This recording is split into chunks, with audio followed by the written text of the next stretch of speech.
John Ballantyne here, and welcome to another edition of On the Marquee, with our sponsors for this edition being Dr. John Cox with We Runs Pediatrics and the Photo Place over in Austintown.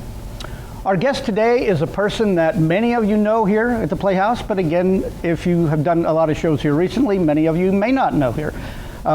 He has done many shows here at the Playhouse. He started out here as an actor, did many shows on stage, and he has directed tons of shows here at the Playhouse, many excellent productions, as well as serving as executive director at one point. And I talk about Mr. Bob Vargo. Bob, welcome. Thank you, Jack. Good to see you. Good to see you. Now, you started in theater as a young kid. I did. Very young kid. I did. Now, kind of take us through how you got started in theater and how you ended up here at the Playhouse. Well, to make it, as John Kenley used to say, to make a long story longer, I started as a child actor in 1950. My mother wanted to be a dancer. That was her goal in life. However, when she was in her late teens, she suffered from osteomyelitis, tuberculosis of the bone, and they had to do surgery. At that time, it was primitive. Right. So once that was done, no dancing career. So anyway, when I was very young, I was very, as I am today, very outgoing, annoying. So she decided to take me to auditions in Cleveland. And I didn't even know where I was going, but I'd been taking dance lessons from Billy Earhart. Oh, okay, I didn't know you were a dancer. I was a tapper. Oh, okay. Yeah, up and down those steps, and I still have nightmares about that. And we went up to Cleveland on the train, and we went to this office where all these kids were there. And I met some people there that turned out to be semi-famous people. One good friend I met there, but he just passed away recently, but that's another story. So I tried out. I tapped, I sang, I read a scene from Little Lord Fauntleroy, and I got hired as a standby in Auntie Mame.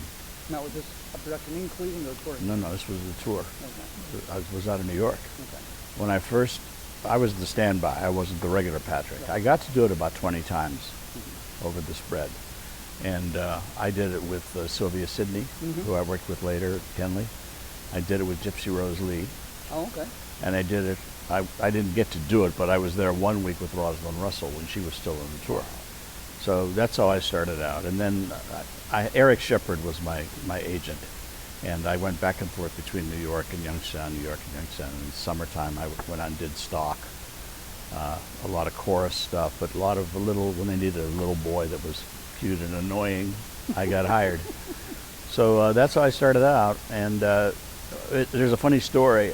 Judge Ford's wife, Mrs. Ford, was the impetus of starting children's theater in Youngstown. And I went the old Elm Street School. Now, for a tryout with youth theater, I'm jumping back and forth now. Okay. When I worked at Casa Mañana, the stage manager was always in charge of the juveniles. Okay. And the stage manager for Carousel, her name was Sissy Pulley. That was her real name.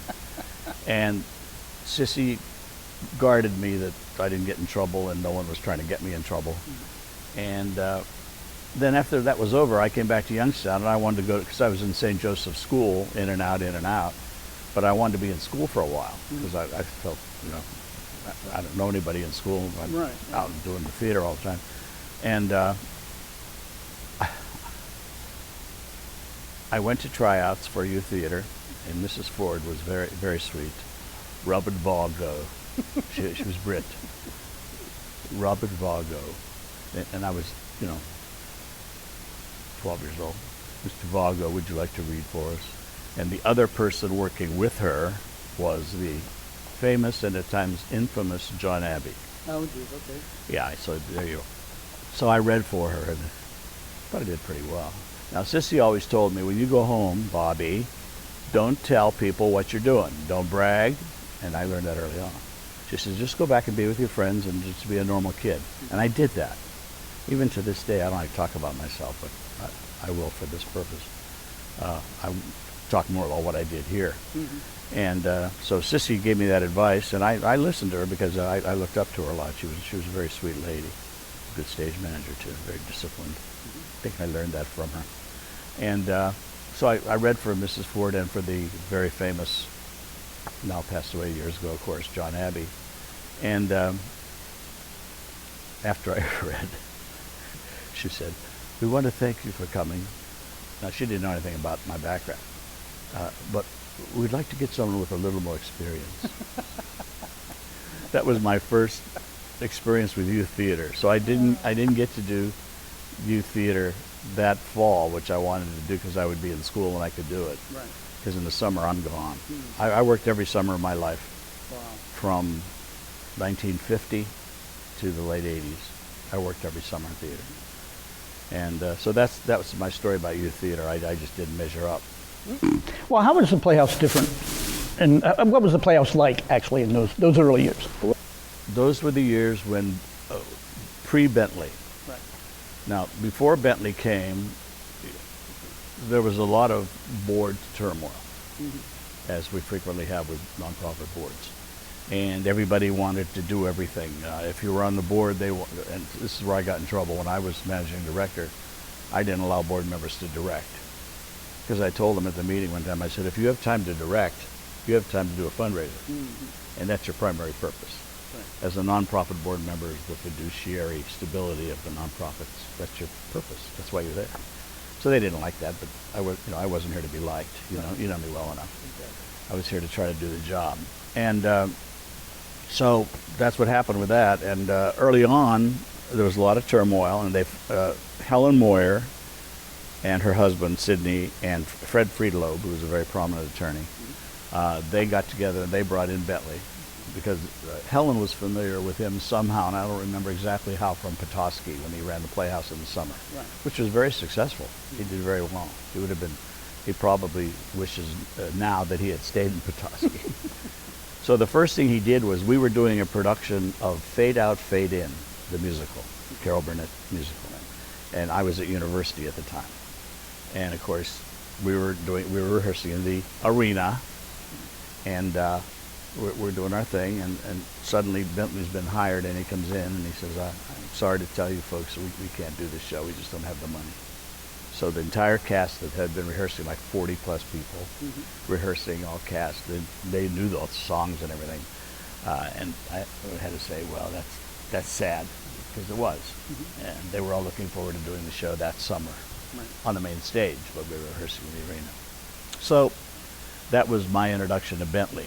Over the years, prior to that, the Playhouse was very removed from the local directing culture. Local people didn't direct. Right.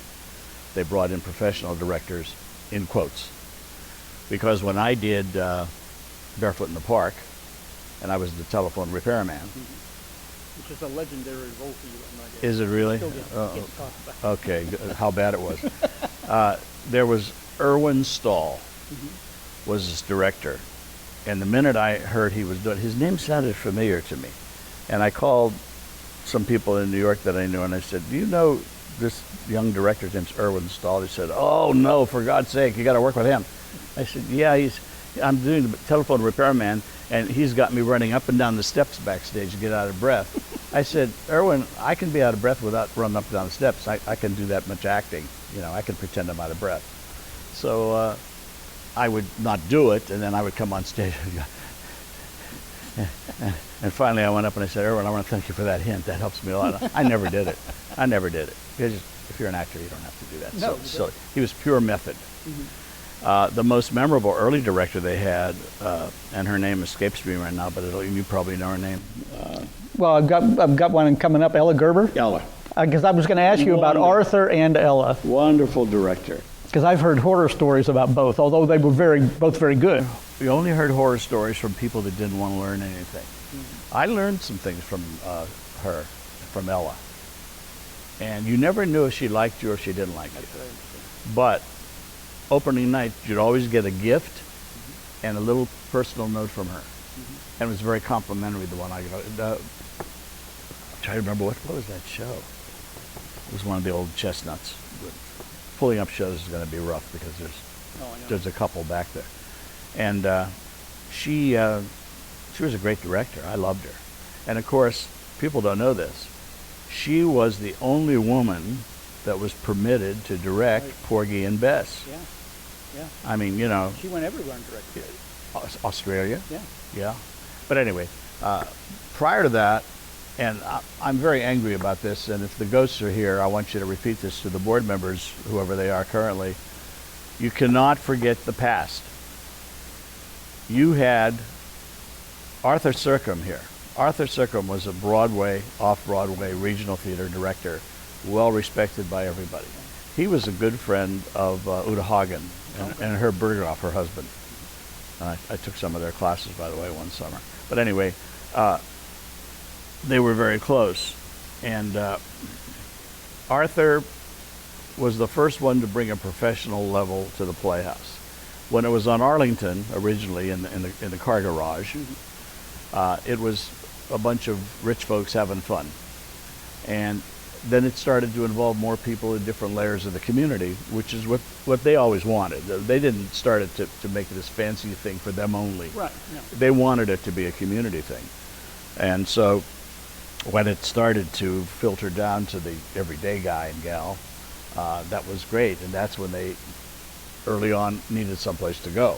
And of course, they bought the old Market Street Theater, you know that, and turned that into the initial professional-looking, serious playhouse, right. not somebody's garage. Although I hear, and I wasn't there, of course, I'm old, but I'm not that old. You realize I'm a year and a half from 80? Well, yeah, because you're 5 years older than me. And I'm Is that scary? 73. Yeah, yeah. But anyway, enough about that. So they outgrew Osley's garage and bought they bought it for pennies, is my understanding. 6,000. Yeah, yeah, good to know that. And they fixed it up a little, put an apron on it, and started doing plays. That was very successful. They were sold out all the time. Of course, they only had like 400 seats. Yeah, Billy Staluga, I got a hold of him, and he was telling me how Yeah, he he first did started. shows there. And he was saying how small it actually was. It was small, because it was a little neighborhood theater. Yeah. That's all it was. But it was adequate for the time. And then, of course, they decided to move here, had a major fundraising, and had people of power and of wealth on the board at that time who could chip in and make it happen, because that's the only way it happens. And that was the early history of the Playhouse. My first show I saw here was the musical The Most Happy Fella. That, I have heard so much about that. Jack, Yeah. Jack, it could have gone on tour. Yeah, that's what I understand. Phoebe was in it. Jim Cameron directed it. It was totally professional. When I saw it, I thought it was back in summer stock looking at a professional show. And that was Jan Aubrey's first stint musical director here. And of course, just an arena side, you know, John DeMaine did a lot of things in the arena, and John was hired as a music director early on. Nobody wanted him. Of course, nobody wanted Mike Moritz either. Yeah. The board fought me. I said, well, if you don't, that's who's going to be the music director. If you don't want him, I'll see you around. I'll buy, because I was here at $1 a year. That was my fee, and I didn't get my last dollar, by the way. Excuse me, board members, you still owe me $1. And so anyway, early on, the Playhouse was extremely professional, and Bentley came in and salvaged that. And by the way, I met with Bentley regularly right up to the time he died. A month before he died, we used to have lunch out at the new 422, and he was a great guy. I really loved Bentley, and he wouldn't direct me for some reason. And we did Next, the 2-1-X. Yeah, I did that show. Yeah.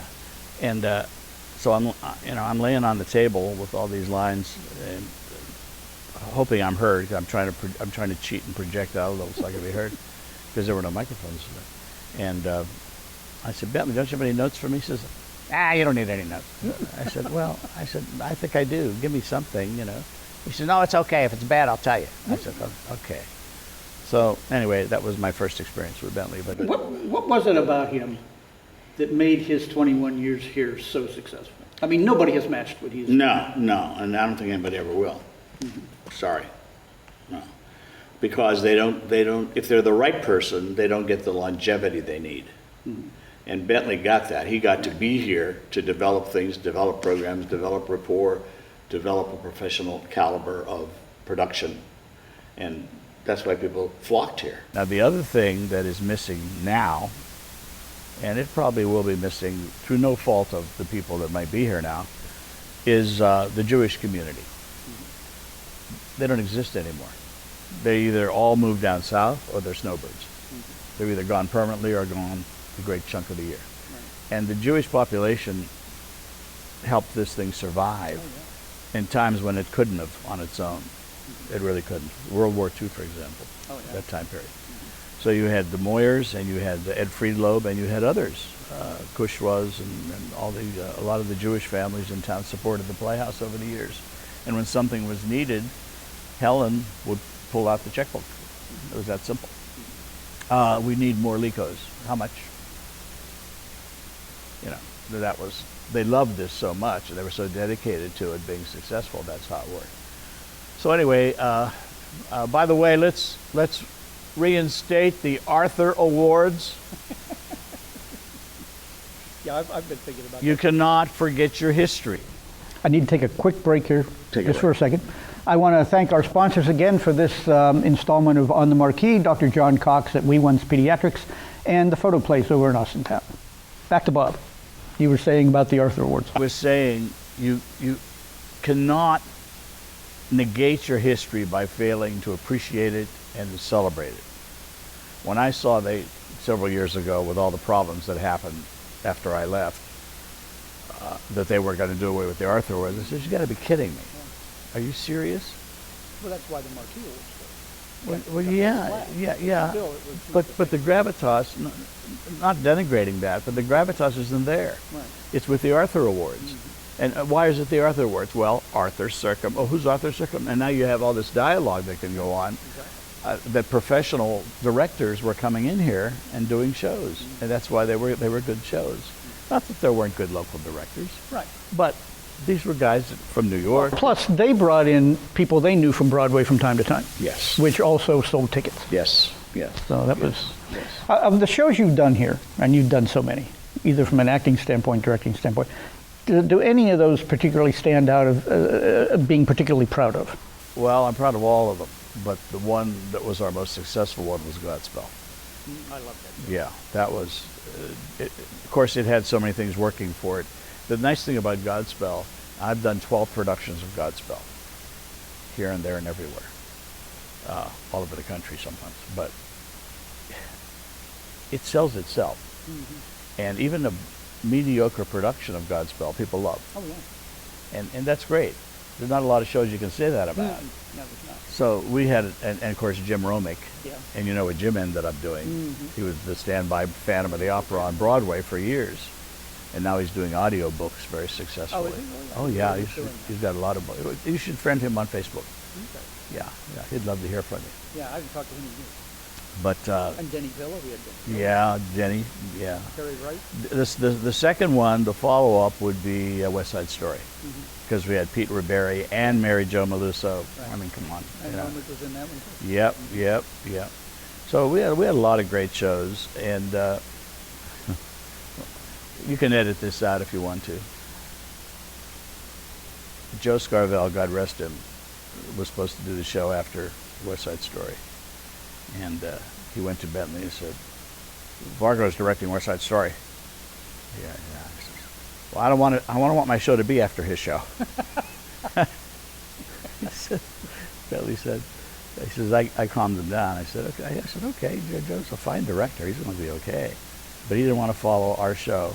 Something I directed, he didn't want to follow. But anyway, that's my little scuttlebutt. Well, the Playhouse, as you know, and you touched on it a minute ago, has been through a lot of turmoil, ups, downs, many times through the years. Last 35 years. How does it always seem to bounce back? I mean, because some of these problems almost close the theater permanently. How does it always manage to bounce back? Yeah. It's here because it has to be here. It needs to be here.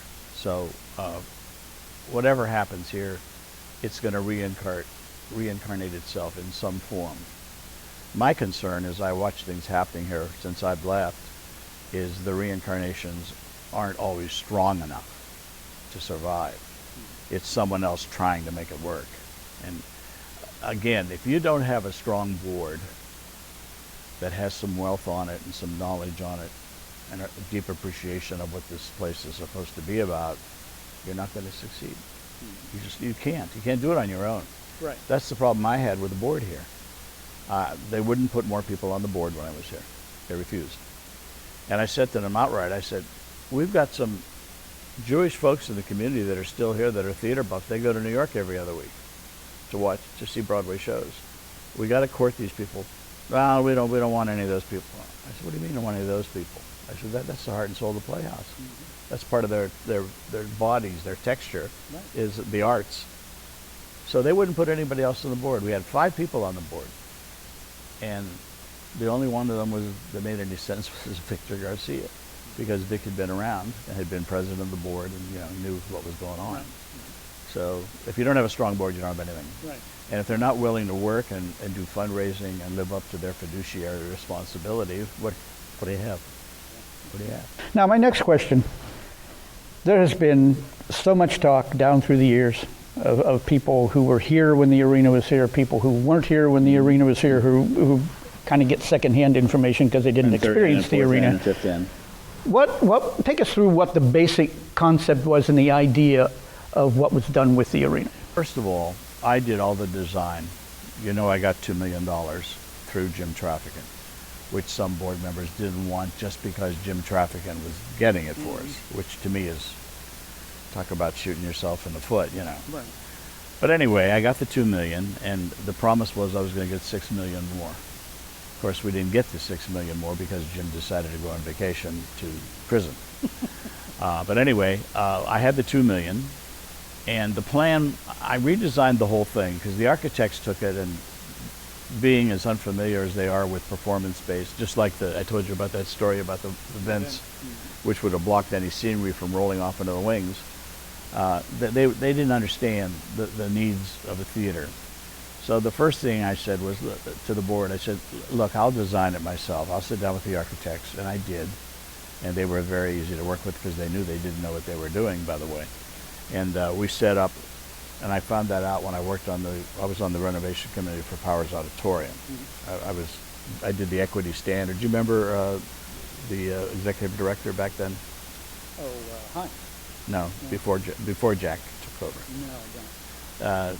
And his name escapes me, not that I don't know, but it'll come to me. But he asked me if I would come and be part of the committee. And Chuck Law and Barry, I'm talking about Symphony now, so don't let me get on a tangent here, because there's a story there too. Chuck Law was president, and Chuck Law was the former president, Law Construction, and Barry Dixon, the judge from Columbiana, was president of the board. And they knew I had worked on the Schubert Theater in Philadelphia on renovating it. And what I did was equity standard. In other words, I took the book, our book, the equity book, and I was sure that everything that was going to be done would be equity people could work here. Like, for example, the amount of airspace between the floor and the concrete sub. That there has to be airspace there. And a lot of people, they go, well, really? Yeah, because dancers can't work on concrete. Right. Especially equity dancers aren't going to ruin their careers because you don't have a wood floor with proper air cushioning. So anyway, I oversaw all that. And the dressing rooms, I oversaw that. And then I finally got involved at the meetings because I would speak up, being who I am, annoying. When I saw something stupid being done, I would argue with Franz Bebo all the time because he had these crazy ideas. But he had one good idea that I stood up for him, the cantilevering the apron over the pit. They didn't want to do that. It was a lot of extra money. That was an extra almost $200,000 to bring the apron out over the pit. And then, of course, support it with those poles. Right. But they didn't want to do that. They just wanted it edge of the stage, that's it. And the friend said, I can't, where am I going to put the orchestra on the stage? And then he said, well, we're going to do Fledermaus was always being discussed as an opening show. He said, where are we going to put everybody? Sitting on the floor in front of the stage. So he was vehement, and he stood his ground. And I agreed with him. I spoke up and I said, he's absolutely right. That pit has to accommodate at least 75 comfortably, not crammed. And so that got done.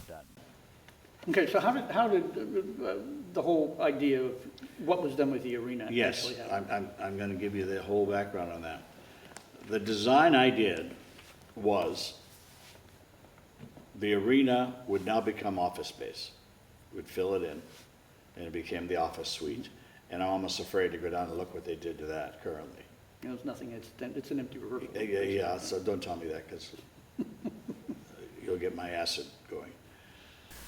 So we did a state-of-the-art office suite, as you know. Office for youth theater, office for managing director, a blind and an office behind for the box office manager, a culture room, we call it, with a copy machine and mailboxes. Remember all that? And a meeting room in the back that the board could meet in, and that the orchestra could assemble in, and then a separate entrance to the pit from the office. All because I'd seen it 100 times, working all the theaters over the years. Right. Best way to do that. So anyway, that was my design, and I also said, here's the problem, and I didn't ask the board for input because I knew they didn't have any. If they did, it would be a waste of my time asking for it, because they were housewives and ex-teachers and people well-intentioned but didn't understand the utilization of the space. So I said, here's what we're going to do. I'm sitting with the architects now. I said, I want to level off the arena. It'll no longer be the arena, and I want to put an office suite in there, blah, blah, blah. I just went through that with you. And then as you come into the theater now, I want all that space cleared out, so we have a nice open space to the Moyer room, and then up the steps to the main theater where we are now, and then to the right, we're going to break through that wall, and the new arena will be to the right of the building. And it'll be 4 times the size of the current arena. And that's important because you've been here, I'm sure, when there was a youth theater production, and there was like food involved afterwards. The fire law is out the window, because you'd come in the building. The idea of moving the arena was you'd come in the building and you'd get your ticket at the box office, which was now right there, very convenient, and you'd go upstairs to the main theater here where we are, and you'd see your musical. And then you'd get your ticket and you'd go across the lobby to the right and you'd go into the new arena and you'd see your show in the round or 3/4, whatever it was designed to be. And I also designed an entrance from the dressing rooms with a catwalk across, so that you could use the dressing rooms here and cross through that wall and go down the steps and be in the arena. Now that served a lot of purposes. First of all, it was larger, so you could do more ambitious things in it. You could do theater and around, and you could have people sitting all over the place. You could get hundreds of people in there. It would be 4 times larger. And that's that entire space next to the theater, which is now empty, was to be that. Plus, in the back, I designed an outdoor Greek-style theater that would have seated 150. Right, you'd go right through the Moyer room, through the back door, and you would be entering the stage performance area of this sort of Greek theater design. So not only did we have a better, bigger arena theater, a smarter one, but now we had an additional small theater. Let's say youth theater wanted to do something as like an original play or something that wasn't big budget, and they could just do it in that space. So now we had 3 performance spaces, each separate from the other, and each not, you could do things at the same time. The old arena, and I did a show years ago for Bob Gray called Mr. Mergenthrucker's Lobblies. And to tell you how bad it was, I was the romantic lead, which I am not. I'm a character actor, period, and I've always known that I was. Now, when I was little, I was cute, but when I was a teenager, forget that, and no longer cute. So I was a character type. So Mr. Mergenthrucker's Lobblies, I was kissing all these women and everything. I'm going, oh, the audience is going to really buy this. So anyway, it was in the arena. And there was a show upstairs. Let's say, Magda was in the show. Okay. Talk about a woman, as a side note, who could milk a line. Oh, yeah. Yeah. She was the sweetest lady, but she could milk the hell out of a line. I said, Lois, have you seen him? And her line was, well, no, Will. Why, have you? That's the line. Lois, have you seen him? Why, no, Will. Why, have you? You're to love this woman. She was here when I started, but I never really... Oh, lovely lady. And of course, she's in the movie about the Holocaust. Right. And she was a big actress home in Europe, which was in Europe. So anyway, So that would be the design for the arena, where you had discrete spaces that didn't infringe on each other. You could have 3 productions running at the same time, and with no problem. Plus, now with youth theater, and you've got 500 kids, and they're going to have lunch here, you've got the arena with this massive space where you could come from. And that was the plan for the arena.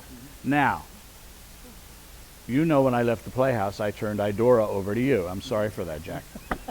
We had fun. Yeah, I'm glad you did. I figured you would. But I finally told the board, I said, look, I stayed over my time. I was supposed to be here for 3 years. I'm here for 3.5 now. I said, I'll stay over and try to get things together here, continue what I'm trying to do. And this really pissed them off. I said, but you've got to be a board. You've got to be a board. Now, we had an actor on stage. His name was Ed, big burly guy, and you know him, and his last name escapes me. We're going to do a golf outing. Okay. Anybody on the board? Oh, let's do a golf outing. I said, oh, okay. Who's going to chair that?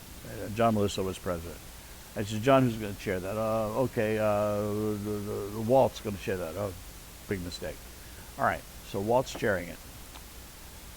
Then next meeting he comes in, he goes, oh, I've never really done one of these. I'm not comfortable doing this, you know. So he begged out. And that's a month later. Yeah, a month later. And then Ed, a wonderful guy, and I know you know him. The only Ed I can think of is Ed Jupp, and I don't think No, big guy, Irish looking, but anyway, so he said, I'll do it. Now, this is a volunteer. He's in the place. He said, I'll put together a golf outing, because he had done them before for a couple of his other groups he was in. So he organizes this. We make up posters. The suite is already done. We're getting rolling along. Now we go to the board and say, now board members, each board member is being asked to get 5 sponsors. It's $100 a hole. You know how that works. So next meeting, okay. What sponsors do we have? We don't have any sponsors yet. We're working on it. Oh, okay. Next meeting. Who are our sponsors? We still haven't been able to get any sponsors. We're going to be working on that, though. Next meeting. We've decided this isn't the right time to do this. Now here's this actor, wonderful guy, loves the Playhouse, who volunteers his time and effort. We got the golf course reserved. We got all the PR ready to go. We've got a poster created for it. All we need is board members to be selling, and there's 5 board members. If they'd sell 5 apiece, it's a start. Yeah. Not one, and it was canceled. That's the board I was working with, Jack. Yeah. Go ahead with your next question, because I could go on forever about things like that. As the Playhouse moves into its 100th year. Oh, we're going ahead to that. Can I go back? Yeah, sure. Because why did the arena never get built? That meeting where I left and I turned over the Idora to you, and thank you for sticking it out. I put my keys on and Victor Garcia kept saying, put the keys on the table, said goodbye. I just walked out. That was it. If you're not going to be aboard, I'm not going to be here. So I left. There was $623,000 left of the $2 million. So what happened after I left?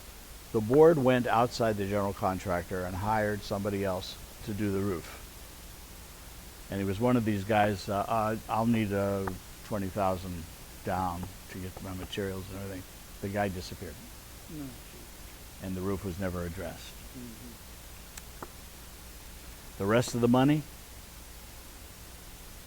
now you know, if you have money, either federal or state, you can use it to like pay utilities and so forth while you're renovating. That's what they did. They blew $600,000 with a bad contractor and God knows what other ways, and just paying the bills every month until they just used it all up. And the arena evaporated. That's why it never got built. Why couldn't have it been built first before the arena was filled in? Because we were dependent on the additional monies coming in. I was. And when it didn't, I had to constantly make adjustments in what we were doing. Now, remember, the first thing I did was build a new storage building in the back, because I thought that was crucial. Oh, yeah. I see it didn't help much. Well, they have so much stuff. Yeah, I know, but it's a big building too. So anyway, I did that the pole building, which was needed, and I got a good deal on that. That's why I did it. I happen to know the people that sold the buildings, and the money had to be adjusted constantly. But I was able to do everything I wanted to do. Really, I was able to do the office suite, and it finished up in it looking professional and being ergonomic, so it was useful. And new HVAC, which people didn't know I put new HVAC in. Right. That always amazed me. Now, you know who I met with all through the crisis. Rand Beecher. Rand. Wonderful guy. I probably met with him every week because he was going to go to Boardman, to the Performing Arts Center, and we were at that little restaurant out in front of the high school there. And I said, no, you don't want to go there. He said, well, why not? They're offering it to us.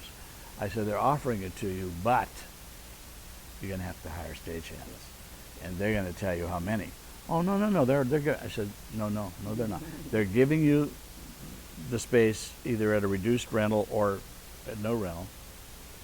And stagehands. Yeah, stagehands. Well, we're going to move over to the old high school auditorium. I said, you're still going to have stagehands. So they ended up coming back here again. Yeah. As they get closer to the 100 years, which will be about the time this is being seen, 2024, what do they need to do here to keep relevant in the community and continue on? This is a dangerous topic. And it's dangerous because what I have to say will be misunderstood and misconstrued by a lot of people that don't understand the experience behind it.